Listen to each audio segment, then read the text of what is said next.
Thank you for joining us today. I'm Karen Yamamoto, Helen and Morgan Chu Chair and Director of the Asian American Studies Center. We like to begin our programs by paying respect to the Tongva and Gabrielino peoples, upon whose land we live here in the LA Basin and extending to the Channel Islands.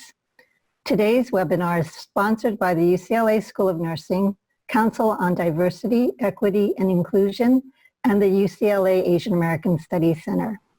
I would also like to thank the many co-sponsors who are listed on the background behind me. Before we begin today's webinar and introduce our speakers and moderator team, I want to acknowledge that many of us feel the weight of pain brought both by COVID-19, coupled by not only the death of George Floyd, but what it says about the persistence of racism that has long been protected by core institutions of American society. As if disproportionately high mortality rates of COVID-19 in Black, Brown, Native American, and Pacific Islander communities across the country were not enough, the tortuous murder captured on video adds further insult upon injury to, and has triggered protests around the world. Our event today recognizes the importance of the many actions taking place against bigotry and for a more just, inclusive, fair, and democratic society, free of racist violence and institutionalized inequities. So we engage with you this afternoon with this in mind and in respect to the family of George Floyd. To begin the program, I turn to Dr. Deborah Koniak-Griffin, Associate Dean of Diversity, Equity, and Inclusion, and the Equity Advisor in the School of Nursing, who will now introduce the speakers and other team members. Thank you, Deborah.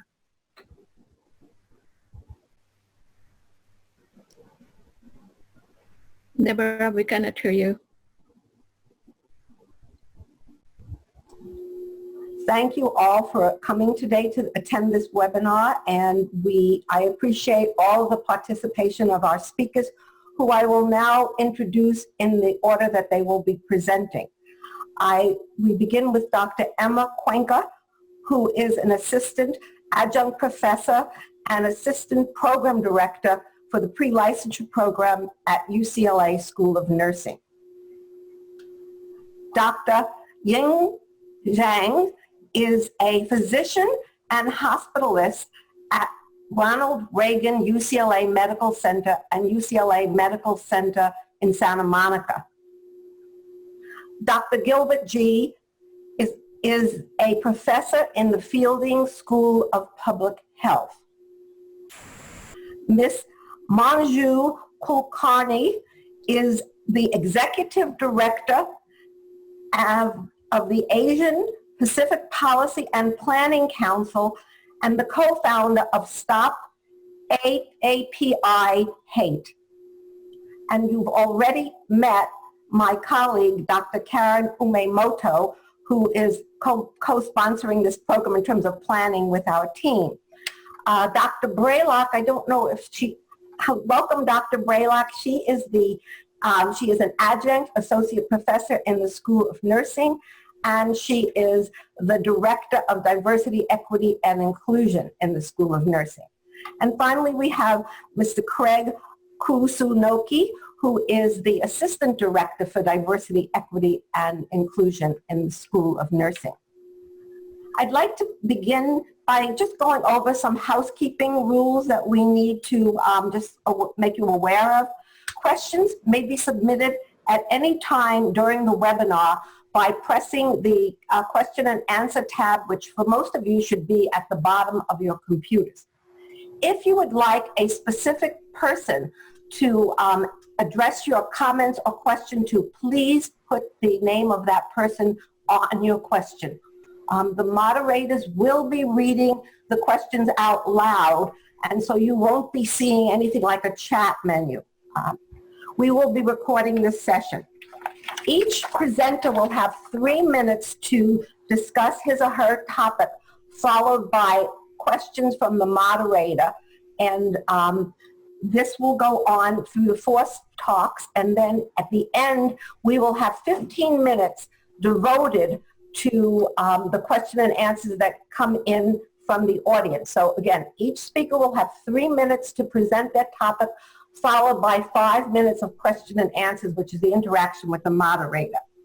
We're going to, I would also like to tell you that our 4 speakers have different professional backgrounds and will share their stories and other information related to the topic of discrimination and racism encountered by many Asian and Pacific Island healthcare providers.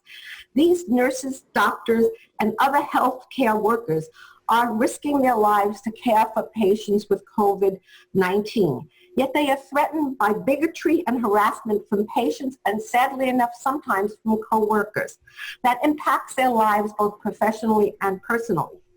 We are going to start our discussion by showing you a short video that exemplifies the kind of experiences that the Asian American nurses and doctors who created this video are experiencing. It's a very short video.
I'm now going to be introducing Dr. Emma Cuenca, who will be, her topic will be focused on just the video that you've seen and what her experiences have been, as well as those of her colleagues.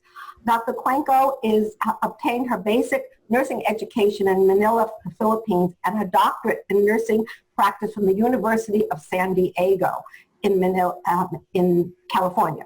She devoted 37 years of her first part of her professional practice working at Kaiser Permanente, Los Angeles, in the professional practice of in the emergency room and critical care services.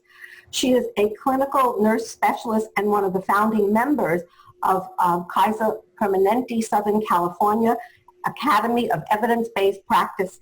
And currently, she serves as the advisor of the Philippine Nurses Association of Southern California. We are pleased to say that for the last, I believe it's 3, it might be 4 years, she has joined the faculty at the UCLA School of Nursing. Okay, Emma, we're ready. Good afternoon, everyone.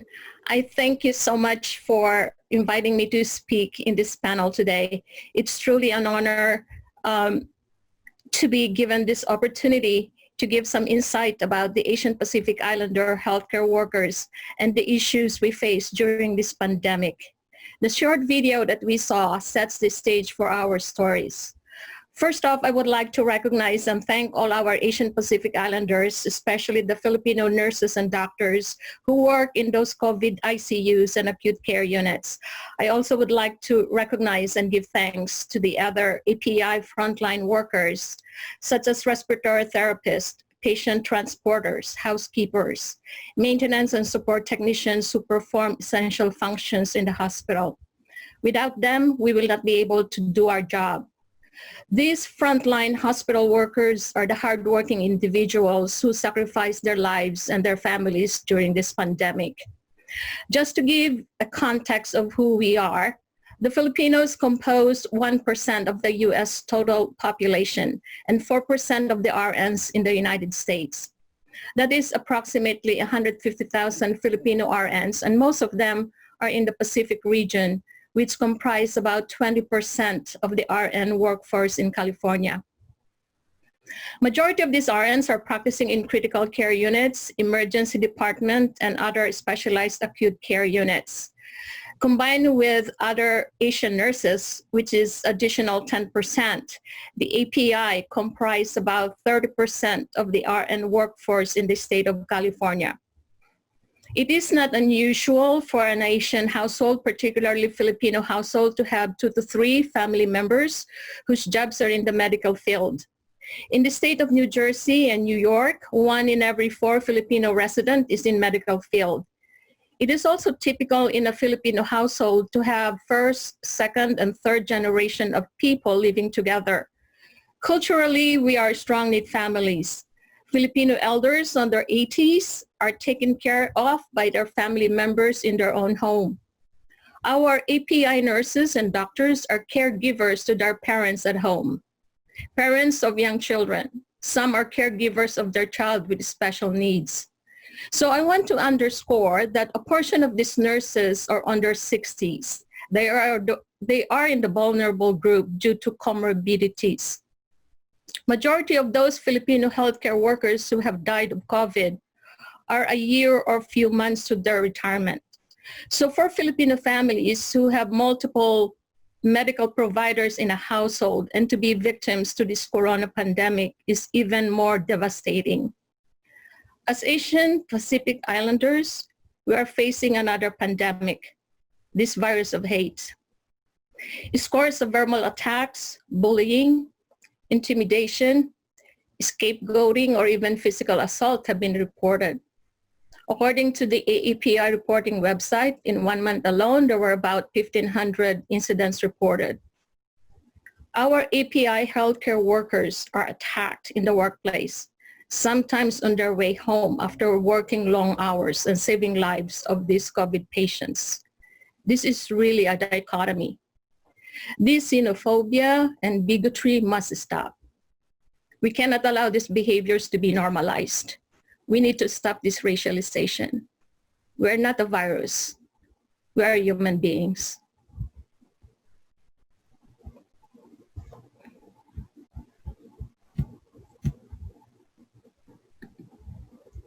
I'm going to continue now to just, and you can expand upon some of these through the questions, some of your good points. How does prejudice and discrimination faced by Filipino and other Asian American nurses relate to their past experiences? We APIs experience prejudice, racism, discrimination in our lifetime in one form or another, whether at work or in public. At work, I have seen families request for a Caucasian nurse when they see that an Asian or Filipino nurse is assigned to their loved one. Perhaps they are thinking we give inferior care or our training is not as good as the US training. The most common question I've heard or asked, that has been asked is, where did you get your training? During this pandemic, when we suddenly got confronted by a patient refusing to be treated by us because of our facial features, we are dumbfounded. We are sacrificing ourselves to treat them, and yet we're treated like we're giving the virus to them. When coworkers make jokes with racial content, it hurts. Some of us will just keep quiet or let it go, and some will confront the person. If it is a person of authority making racial slurs, some people may not want to speak up because of retaliation. They worry losing their jobs or they will be given a hard time at work. I'm glad to see that we have new generation of APIs. They're speaking up and they are strong in advocacy. So we are interested in hearing your thoughts about how nurses and other healthcare providers should respond when they encounter discrimination from either patients or colleagues? First, I believe that with every simple remark or gesture that denote racism or xenophobia, we need to recognize that it is real. If it is coming from our colleagues, even in form of a joke, we need to call them out to stop. We need to advocate for ourselves. If we permit, we promote. We need to let them know that those jokes or verbal comments are inappropriate and hurtful. Verbal attacks are as harmful as physical attack. It is emotionally draining, which could lead to physical symptoms of anxiety, palpitations, insomnia, feeling of isolation, and sometimes depression. Second, consider your physical safety first, especially if you work in the emergency department. I have worked in the ED for 5 years and I have seen the worst. We are trained to de-escalate situations. My advice is to stay calm and say something like, "That's a hurtful thing to say," or "I will not engage in a conversation with your hurtful or racist remarks," and then follow that with, "What you said is highly inappropriate." Third, do cognitive rehearsal. This has worked with me pretty well. It meant to mentally prepare and run script in your head, what to say, how to respond when you are in this type of situation. And fourth, follow the chain of command. Bring this up to your supervisor or director. Speak to somebody in the safe zone to discuss the issue. We really should not be afraid to speak up. There should be zero tolerance to this kind of behavior. If nothing happens, go to HR and report the incident. This is great advice for everybody on the panel as well as our attendees. We have one final question which is related to your what you said but extends it a little further. From your experiences and those of other Filipino and Asian healthcare providers, what can we do to prevent and combat prejudice and racism in general? I don't mean specifically among colleagues or patients. Yeah, I think there should be mandatory cultural competency and sensitivity training in all levels. It should be in place. And I also believe that we should educate our children early on. Again, zero tolerance policy in the workplace and making people accountable. And when we address issues, we need to be intentional with our language and messaging and not to stigmatize the issue to an ethnic group or race. And last, I think advocacy, working with other groups to fight against racism. We're stronger than if we can all work together. I'm sure the rest of the panel can give more strategies to share. Thank you, Dr. Cuenca, for your experience, sharing your experiences and giving us such helpful advice, and also for helping to prepare the next generation of nurses in your role at UCLA. And some of the things you said today will help our young to really be able to combat some of this discrimination, and hopefully it will get less in the future.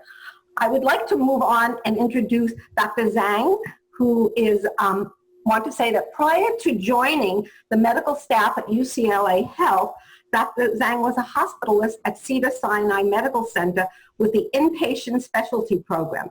She received her doctorate of medicine from the David Geffen School of Medicine and her bachelor's of arts from UC Berkeley in molecular and cell biology. She is a board certified in internal medicine, and she's obviously a UC dedicated individual starting from her young, well, you're still young, but starting from your college days. So. Okay, thank you again for having me. I hope everybody's staying safe and healthy during these difficult and trying times.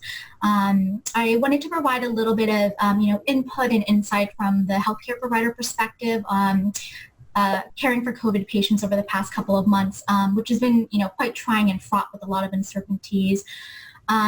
With the pandemic, the situation has been constantly evolving, and I think one of the main challenges, both for myself as well as for my colleagues, has been really how can we quickly adapt and utilize, constantly evolving information, recommendations, guidelines that are coming out in taking care of our, sick and vulnerable patients.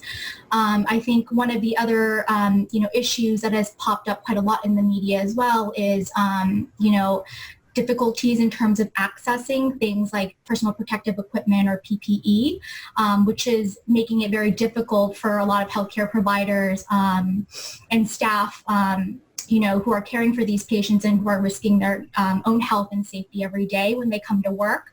How can we make them feel better protected and make sure that they have everything that they need in order to safeguard themselves and their families from this particular virus? I feel like working at UCLA so far, at least with my experience here, I felt very lucky. I have not personally experienced any shortages or issues in terms of obtaining adequate protective equipment for myself, but I have a lot of actually family members who also work in the medical field as nurses, as PAs in other facilities. And I think unfortunately for them, that has not always been the case. Oftentimes we're facing shortages and rationing of this type of equipment, which places, their health and safety at risk. I think more so than even our fears about our own health and safety is that of our families. I'm very fortunate in that my significant other also works as a hospitalist. And so, we face similar risks in our day-to-day work. I have other colleagues, however, who have, young kids, elderly parents, immunocompromised family members at home. And oftentimes, not only are they stressed out when they're working, but they're also worried about taking back this potentially lethal virus to their family members. And a lot of them too have been, living either in hotels or, having their family members reside with other extended family members just to minimize potentially spreading this virus to them. And this, in such a trying time already, oftentimes we, look towards family in our homes for support, but oftentimes because of this risk, they're even more isolated. You have coworkers at work, but once you're at home, you're by yourself. So I think it's just been a very difficult time, to say the least. So Dr. Zhang, you've spoken about many of the risks faced by healthcare professionals and the sacrifices that they make in their daily work.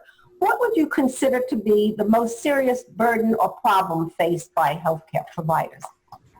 I think one of the most serious problems is, as has been alluded to by even that video and some of the other speakers, is I think it's important that we, view this virus and our measures against it and face it with like a unified front. If we're seeing, Asian Pacific Islander providers as being others or as being dangerous to patients, I think it makes it so much more difficult for us to provide adequate care for our patients. And then also it causes patients to be afraid to reach out for help. So I really think that we shouldn't be seen as like a risk. We should really be seen as, part of the solution to the problem as well. And that's been the most stressful for you? And you've talked about some of the associations and how the healthcare providers may be considered related to the Asian virus, to the coronavirus, seeing it as an Asian virus. And this division, have you seen or are you aware of any division or sense of otherness that precedes the coronavirus that you may have experienced or others have experienced and told you about? Yeah, I think even before COVID, I've had, a lot of patients and families ask me where I trained, where I was born.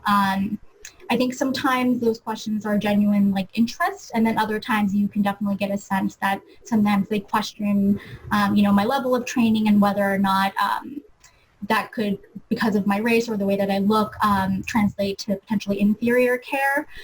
So far, at least with the COVID pandemic and caring for patients the past couple of months, I've been very fortunate in that I have not experienced any sort of racist comments, any verbal or physical abuse, but I do have some family members who live out on the East Coast. My soon-to-be sister-in-law, for example, has been harassed several times even on the subway commute home, and she works as an RN there. And so she spends all day caring for, sick COVID patients, and on the way home she's being, verbally harassed, which just makes a stressful situation that much worse.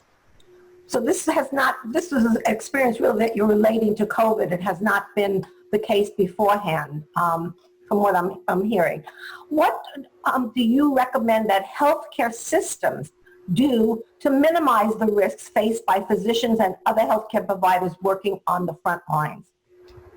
So to minimize risks to our frontline providers, I think it's important to make sure that we continue to have adequate access to the equipment that's necessary to protect both ourselves as well as our family members. Anytime any of our healthcare workers get sick, we risk not only spreading it to patients, other patients that we're caring for who might not have COVID, we risk spreading it to our coworkers, and we also risk spreading that to our family members and other members of the community. So I think making sure that we have everything that we need to protect ourselves while we're doing our job is of the utmost importance. And second of all, I would also consider making sure that we have, very robust contingency plans in place for how we're going to do staffing, how we're going to handle surges in in critically ill patients when they're coming in, so that the current existing providers are not overtaxed or putting themselves at increased risk in order to compensate for any sort of shortages. Thank you, Dr. Zhang. I'm now going to turn over the rest of the introductions to Dr. Milito, who you have met before, and she will be introducing Dr. G. Thank you, Deborah. I'm very happy to introduce Dr. Gilbert G. He's professor of public health in the UCLA Fielding School of Public Health, who studies the relationship between racism and disease. He received his doctorate in health policy and management from Johns Hopkins University and is currently appearing on many TV news outlets to educate the public about anti-Asian hate incidents surrounding the spread of the novel coronavirus. We're also very lucky to have him as chair of our faculty advisory committee at the Asian American Studies Center. Welcome, Gil. Thanks for that kind introduction. I'm really pleased to be here and honored, and I want to give my comments in memory of George Floyd and all the many other people who have suffered injustices over the many, many years. So let me share my screen really quickly. Oops. So we began this day with a video where many healthcare providers are holding up signs saying, "I'm not a virus." The flip side of this, of course, is the implication that people are viruses and that such an idea is connected to race. Unfortunately, this is not new. We've long connected racial groups to specific diseases. And this has its origins a couple hundred years ago with the advent of pseudosciences such as phrenology, where we purported to sort of understand and measure the inferiority of non-white races. And so there's been a long history of research from the scientific community writ large. So for example, Samuel Cartwright wrote in the 1851, "It's not only in the skin that a difference of color exists between the Negro and the white man, but in the membranes, the muscles, the tendons, the fluids and secretions." So it's this idea that we can scientifically study the medical inferiority of certain groups. That fundamental way of thinking has never left us and actually resulted in so-called diseases like drapetomania, which is the idea that slaves wanting to run away from their masters was a medical issue that could be cured by the treatment of repeated beatings until the slaves succumbed and gave up their will. We have medicalized races in other ways. To give you an example, and this extends to Asians. So Prince Mauro in the late 1800s said China has been the breeding place and nursery of pestilential diseases such as cholera, plague, and leprosy from time immemorial. And you can see that there are different kinds of medical treaties that have talked about connecting races and social groups. And even more recently, and this was only published 3 years ago, there were still discussions in the literature about the Chinese restaurant syndrome related to MSG, and we know that today those ideas are quite unfounded. However, it's this thinking that connects, that allows us to give the legitimacy of medicine and science to say that racial groups are biologically and socially inferior, that is left to people in the political arena as well as the social arena to really say that, hey, it's okay to hate and discriminate against these social groups. But because these ideas have never left us, it's going to be clear that when the next pandemic occurs after COVID-19 ends, we will still see such comments in the literature. So that's my 3 minutes. I'll stop now. So, Professor G, as you mentioned, there's a history of embedding Asian stereotypes in public health problems like disease outbreaks and sanitation. And that has taken place for other groups in the U.S. as well. If you could tell us a little bit more about what is it about the labeling of people with disease in particular that allows it to gain so much traction? Yeah. So, medicine and science has given legitimacy to the ideas that racial groups are biologically different. And that idea has still not left us. We see it in drugs like Vital that were approved for only a certain race. We see it in racial correction factors and spirometry and things like that. So because those ideas have never left us, then it's real easy for people to kind of let those ideas slip in when the next pandemic hits.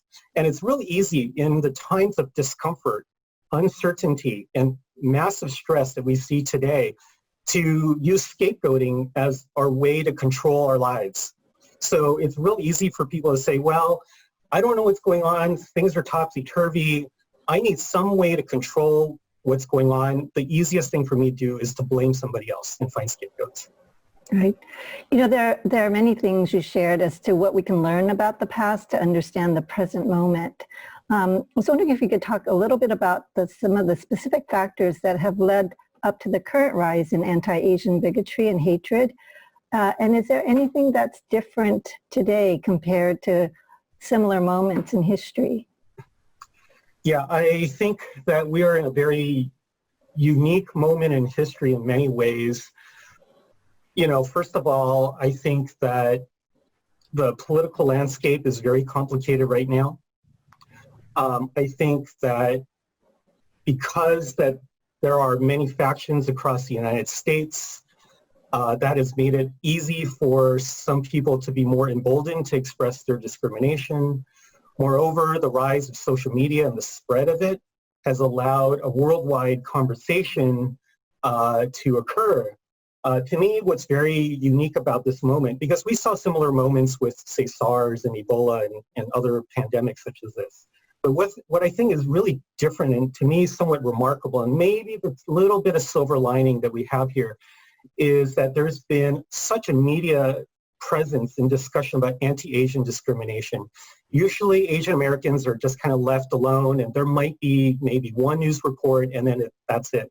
But what's been interesting is that since December, there has been a steady stream of reports on anti-Asian discrimination coming from mainstream outlets such as New York Times, as well as video media, as well as local ethnic media. So these sustained conversations, including the one that we're having today, to me, I think is qualitatively different than we've seen in the past. We're always looking for a silver lining, so thank you for that. Thank you for that reminder. And kind of building off of what you just said, people have pushed back against scapegoating and mistreatment in the past. And I was wondering if you could maybe share with us any successful strategies of the past that may be instructive to combat anti-Asian animosity and COVID-related discrimination today. Sure. I think we want to think about this at multiple levels, right? So at the individual level, what some of the research shows is that to reduce individual level antipathy is really empathy. So the really nice thing about the video that was shown at the very beginning of here is, you're showing that healthcare providers are human beings. They have families, they're people with dreams and their own issues, as well as they're professional. So sort of building empathy is one way that actually reduces discrimination at the individual level. At the same time, what we really need to do is work on structural racism that's embedded in all institutions in our society. And part of that is not only sort of a broad level movement that we saw in the 1960s, but also monitoring. Like one of the important things that came out from the 1960s was not only the legislation that prohibited things like de jure discrimination in residential areas, but also monitoring systems like the Home Mortgage Disclosure Act. So if you're not familiar with this, every time you go into the bank to borrow money to, say, secure a mortgage, the bank is required to send information to a federal database about gender, race, and other characteristics. And that was designed to monitor discrimination in banking. We need a HMDA-like data system in all areas of all the institutions that serve us: policing, healthcare, education, et cetera. Once we have those monitoring systems in place, then we can start to do a better job of looking at structural discrimination much more so than individual. Thank you very much. I think we all are aware that, you could change minds, but if you don't change structures, nothing happens. But if you change structures, but you don't change minds, those institutional reforms don't really get implemented. So thank you for dealing with both of those aspects of change. I'd like to next introduce Manju Kulkarni. She's the Executive Director of the Asian Pacific Planning Council, an organization, a coalition organization of over 60 community-based organizations throughout the LA region. She's an attorney by training, and she's helped to lead the Stop AAPI Hate, a campaign engaged in data collection, policy analysis, public education, and advocacy to address the social epidemic of bigotry in the midst of the biological pandemic. Thank you, Manju. Thank you so much, Karen, for inviting me to join this esteemed panel, and also to Deborah. It's a real honor and privilege to be with you today. And I too want to express my solidarity with protesters who are fighting, so many of the issues around police violence and really around white supremacy, as Professor G has outlined for us today. And so what I want to talk about is really what's happened over the past few months in terms of the emergence of COVID-19 related hate against Asian Americans and Pacific Islanders across the United States. So here in Los Angeles, before there was a single confirmed case of COVID-19, we experienced a hate incident where a middle school child was physically attacked and verbally assaulted on the schoolyard. He was accused of having COVID-19 simply because he was Asian American. The bully told the child, go back to China. And when the child responded, I'm not Chinese, he was then punched in the head 20 times. So seeing incidents like this and many others across the country, AppCon with Chinese for Affirmative Action and San Francisco State University launched Stop AAPI Hate, which is now a national reporting center with an incident reporting form on our website in English as well as 11 Asian languages. And what we found in 2 months of collecting data is that there have been over 1,800 incident reports. Most of these involve hate incidents and not hate crimes. And I really want to stress that because there's been a lot of attention paid to whether we need to enhance criminal laws, if we need to add more legislation to the books. And it's really a question right now, even as we're, of course, seeing police violence around our country, as to whether that would be our primary solution. What we have seen is that incidents have been reported from 45 states as well as the District of Columbia. 58% of the incidents have taken place here in California and in New York State. And women have reported hate at 2.5 times that rate of men. And so what some of the lessons are from that are that this problem is widespread. It's happening all across the country, despite the fact that, yes, it is happening in those locales where there are significant population of Asian Americans. We're seeing it in rural areas and urban areas. What we're also seeing is that vulnerable populations are being targeted. In addition to women, we are seeing a notable number of seniors who've reported incidents and even youth. We also know too that 45% are taking place at businesses and 30% at parks.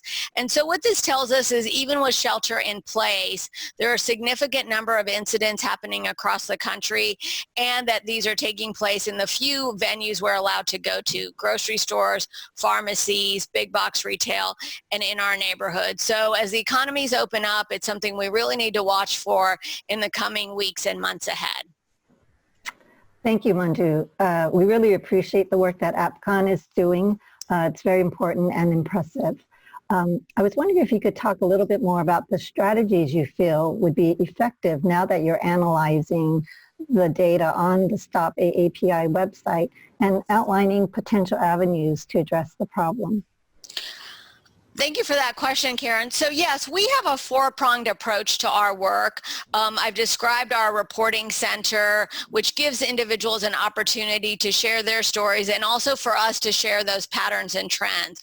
We are also looking to offer resources as well as direct assistance in the form of Know Your Rights materials, legal clinics, and potentially mental health referrals.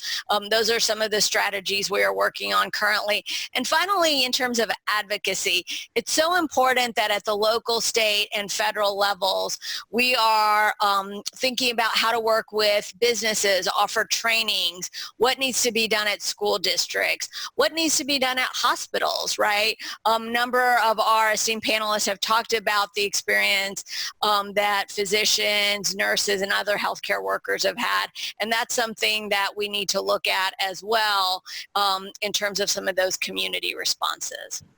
Okay, thank you. Dr. Cuenca mentioned some of the things that one can say when confronted by anti-Asian hate, and her suggestion was to form kind of scripts in our mind.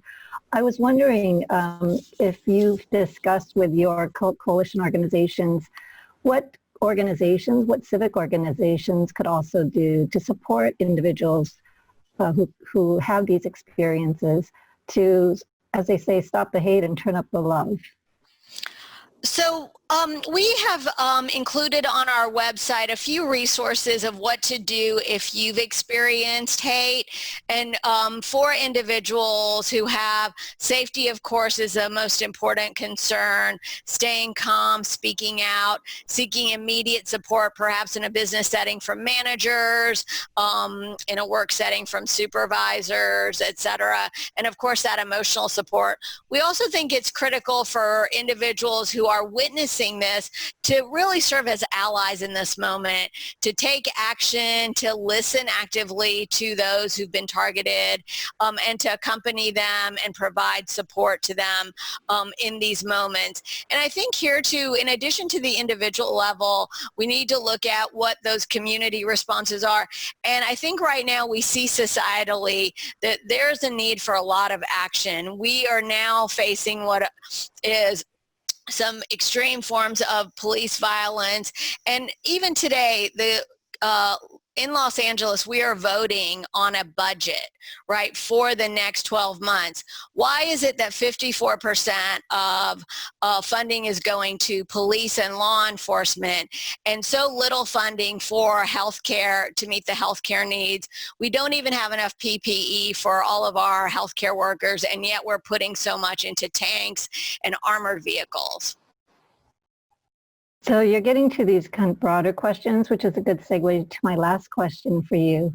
Related to the problem of anti-Asian discrimination, what can be done to address the broader problem of disparate impacts of COVID-19 on highly impacted sectors of our Asian American and Pacific Islander populations, not only in healthcare, but in, among meat packers and others whose plight has largely been invisible in mainstream news coverage?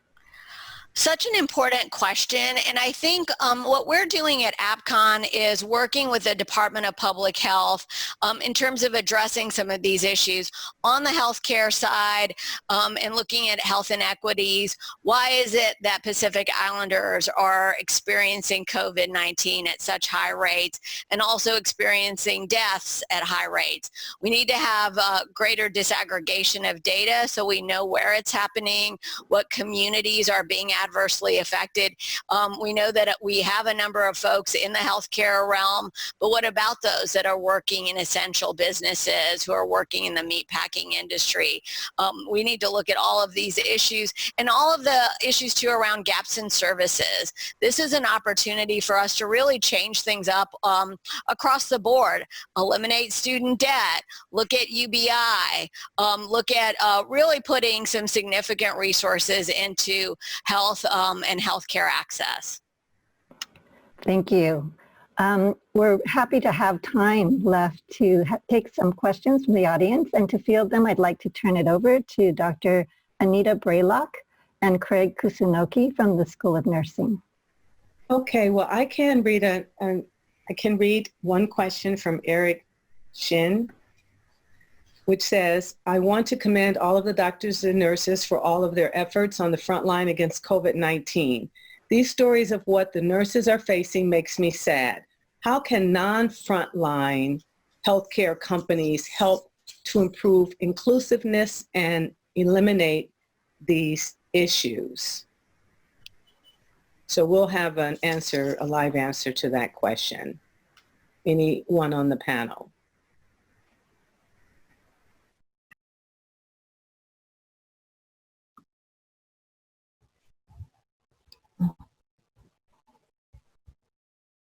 Maybe Dr. Zhang or Dr. Cuenco could answer that since they've been more on the front lines. Yeah. Oops. Go ahead, Doctor. Go ahead. No, go ahead. Yeah, I think in the hospital, we always focus on the work of the nurses and the doctors, and sometimes the people that are on the background, like, for example, I can speak very well about the housekeepers, the maintenance people. They are not mentioned at all and all that. And I think when we are in this kind of pandemic that, we all sit down, especially when we are in the debriefing session in the unit, that we should include all those stakeholders. I consider them. I practiced for 37 years and I consider those people as stakeholders in a micro unit. So I think, we hear what they have to say. We look at some mitigation plans so that they are not left, in terms of inclusivity, when it comes to decision, we need to include all those and get their feedback so that, their issues are brought up for discussion.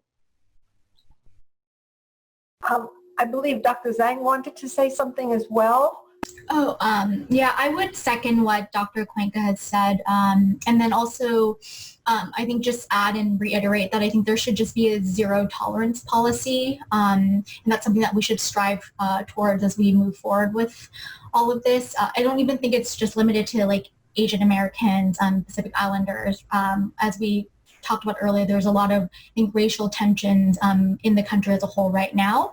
And I think in terms of racism and seeing anybody as other should just not be tolerated. And whatever we can do to make strides in that direction, I think would be very helpful. Can I add something too? One other thing that all companies can do, in addition to just looking at, microaggressions and incivilities amongst employees, is to actually look at how people are being paid and whether there's gender and racial and other kinds of equity in payment. Because I think for most companies, once you look deeply at how they're paying out people, there's usually a gender disparity where women are paid about 75 cents to the dollar. So that's something all companies can do, structurally to make some changes that will improve the, not only the climate, but certainly the livelihoods of people within their own companies. Okay, the next question could be answered by Dr. Cuenca or Dr. Zhang. The question is, what do you think of the model minority label that API community have? So I do think in some ways that I think it places a almost kind of unfair expectation on our shoulders. I feel like so often, for example, when I'm seeing patients and they're asking me in terms of like where I trained, I think there's some degree where sometimes they think potentially my training is inferior, but also other times where they automatically assume that like most of my family members must be in healthcare, there must be longstanding traditions, and therefore I must be very well versed in terms of the medical community and how so much of these healthcare systems are, work, which I think I just don't think anybody should have any sort of pre-existing expectations or assumptions in terms of any sort of like provider or worker, healthcare or not. May I add to that? So one thing that I think is really critical for us to know and understand about the model minority framing is when the term was coined by Professor Peterson at University of California in 1966, it was not simply about the supposed economic success of Asian Americans, and specifically he was talking about Japanese Americans, but what he did is he juxtaposed what African Americans were doing versus Asian Americans. And at that time, it was in the middle of the civil rights movement. And he thought that African Americans were a problem minority. He said that, a problem minority because they were demanding their civil rights. They were demanding changes to the system. And the reason that Asian Americans were deemed to be a model minority is because they kept their mouths shut. And so I think in this moment, it's very important for us to disrupt those notions and throw off that labeling, because we shouldn't be a model minority. We obviously shouldn't create wedge issues and pitting one group against another, but it's also so critical at this time that we speak up on behalf of our communities and also other communities of color.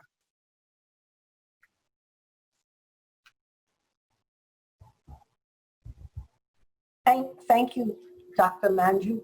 Do we have another question waiting? I think we have time for another few questions. Okay, here is a question that says that this is, I believe, let's see, sorry about that. What are some things that undergraduate students could be doing to become involved in battling discrimination experienced by API healthcare workers? Also, to what extent can we be involved with battling healthcare disparities in COVID times with the initiatives like LA COVID?